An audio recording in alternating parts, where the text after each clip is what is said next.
आपका एक बार फिर से स्वागत है हमारे यूट्यूब चैनल में।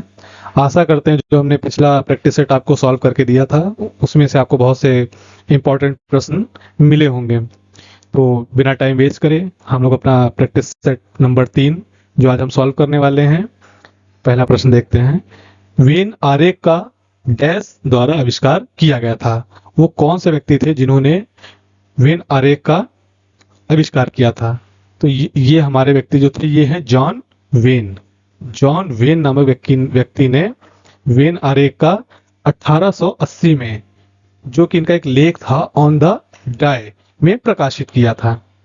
आप इनको चित्र के द्वारा देख सकते हैं। ये जॉन वेन थे, ये हमारे जिन्होंने इसका आविष्कार किया था। चलिए अगला प्रश्न देखते हैं। मानव शरीर में कुल कितनी हड्डियां होती हैं? तो मानव शरीर में 206 हड्डियां होती हैं।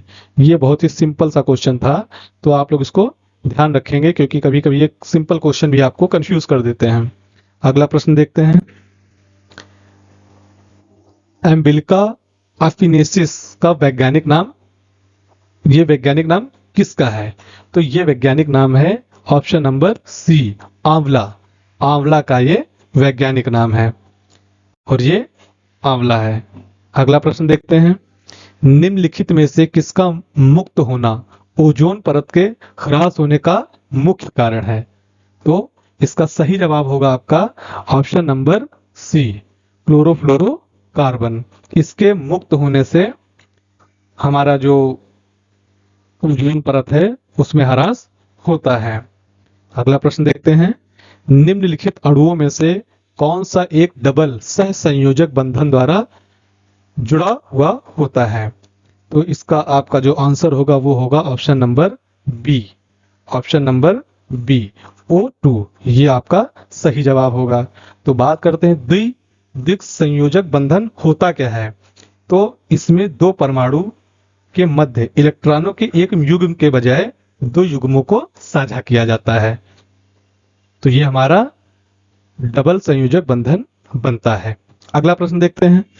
रणकपुर में स्थित प्रसिद्ध एक मंदिर वो किससे संबंधित है? तो ये जो संबंधित है ये जैन धर्म से संबंधित है और ये मंदिर जो है वो तीर्थकर आदिनाथ को समर्पित है। इसका जो निर्माण कराया था वो एक व्यापारी धर्मशाह ने ईश्वरीय स्वप्न में अनुपालन में 1500 शताब्दी में इस मंदिर का निर्माण कराया था। अगला प्रश्न देखते हैं। जल्लीकट्टू के साथ जुड़ा हुआ है, तो आपका जल्लीकट्टू एक पोंगल त्योहार इससे जुड़ा हुआ है, ऑप्शन नंबर डी। तो इसमें एक परंपरागत खेल है जिसमें बैलों का पीछा किया जाता है और इसके कई नाम हैं, जैसे येरू, थेलू, थुल, मधु पिदिथल और पोले रुधु पिदिथल, ये इनके कुछ अन्य नाम हैं। अगला प्रश्न देखते हैं। भारतीय संसद में वित्तीय बजट कौन प्रस्तुत करता है? तो आपको पता ही होगा, भारतीय संसद में वित्त मंत्री वर्तमान में सीतारमण जी जो वित्त मंत्री हैं। अगला प्रश्न देखते हैं। ग्रीन हाउस प्रभाव में कौन सी गैस सर्वाधिक भाग लेती है? तो ये आपका हो जाएगा ऑप्शन नंबर ए, पानी की वाष्प सबसे ज्यादा ग्रीन हाउस गैस में भाग लेती है। अगला प्रश्न देखते हैं। कॉर्बेट नेशनल पार्क को किस पशु की रक्षा के लिए स्थापित किया गया था? तो इसका ऑप्शन आपको पता ही होगा, ये होगा आपका बंगाल के बाघ, ऑप्शन नंबर ए। तो ये हमारा संकटपन्न बंगाल टाइगर, इसको सुरक्षा प्रदान करने के लिए 1936 में हेली नेशनल पार्क, जो इसका नामकरण करके अब कॉर्बेट नेशनल पार्क कर दिया गया है, प्रोजेक्ट टाइगर के तहत इसकी स्थापना की गई थी। अगला प्रश्न देखते हैं। ये हमारा बंगाल टाइगर। अगला प्रश्न देखते हैं। सुब्रमण्य भारती एक प्रसिद्ध थे, तो वो हमारे जो सुब्रमण्य भारती हैं वो एक प्रसिद्ध कवि थे। ये ऑप्शन नंबर सी आपका इसका सही जवाब होगा जाएगा। ये एक प्रसिद्ध कवि थे, आप इनको चित्र के माध्यम से देख सकते हैं, ये हमारे सुब्रमण्यम भारती थे। अगला प्रश्न। पंजाब में भूमि अपरदन का मुख्य कारण क्या है?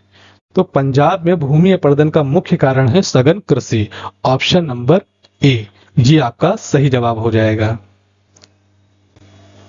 अगला प्रश्न ये रहा, भारत की सबसे लंबी नदी का नाम बताइए। तो आपको पता ही होगा, भारत की सबसे लंबी नदी गंगा नदी है, जिसकी लंबाई 2525 किलोमीटर की लंबाई है। ये हमारे भारतीय राज्य उत्तराखंड से निकलती है और भारत के कई हिस्सों में बहती हुई बंगाल की खाड़ी में गिर जाती है। अगला प्रश्न देखते हैं, महात्मा गांधी द्वारा भारत छोड़ो आंदोलन का प्रारंभ वर्ष किया गया था। किस वर्ष भारत छोड़ो आंदोलन शुरू किया गया था? तो इसका सही जवाब होगा आपका ऑप्शन नंबर बी, 1942 में भारत छोड़ो आंदोलन शुरू किया गया था। इसकी जो डेट थी आप उसको बहुत ही अच्छे से याद रखेंगे, 8 अगस्त 1942 को महात्मा गांधी के द्वारा शुरू किया गया था। अगला प्रश्न देखते हैं, किस स्वतंत्रता सेनानी ने महात्मा गांधी को पहली बार राष्ट्रपिता कहकर संबोधित किया था?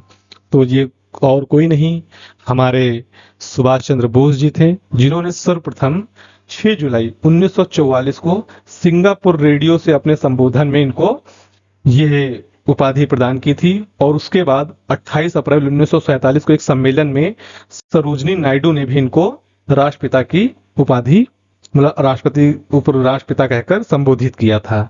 तो आप याद रखेंगे। अगला प्रश्न,